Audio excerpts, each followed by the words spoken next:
রাঁধতে জানলে না রোজকার ঘরোয়া তরকারিও দুর্দান্ত টেস্টি হতে পারে।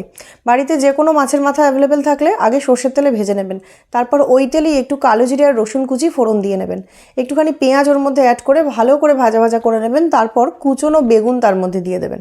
নর্মাল বেগুনের তরকারি যারা খেতে চায় না তাদেরকে একবার এইটা খাইয়ে দেখুন, দেখবেন চেটে চেটে খাচ্ছে।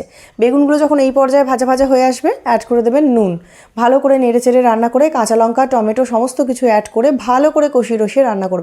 শেষে দিয়ে দেবেন আদা রসুনের পেস্ট, হলুদ জিরে ধনে সমস্ত কিছু।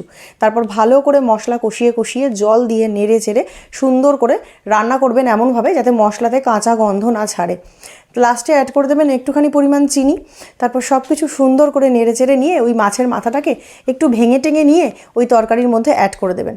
মাছের মাথার সঙ্গে বেগুন এই এমনভাবে নেড়ে চেড়ে রান্না করবেন যাতে করে পুরো জিনিসটা একটা খুব সুন্দর আকার ধারণ করে, অর্থাৎ বেগুনগুলো প্রায় গুঁড়ো গুঁড়ো হয়ে মিশে যাবে।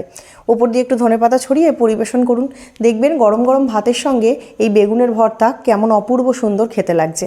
নিজেরা বানিয়ে ট্রাই করুন আর আমাকে জানান কেমন লাগলো এই গরম গরম বেগুনের মাথা দিয়ে তরকারি।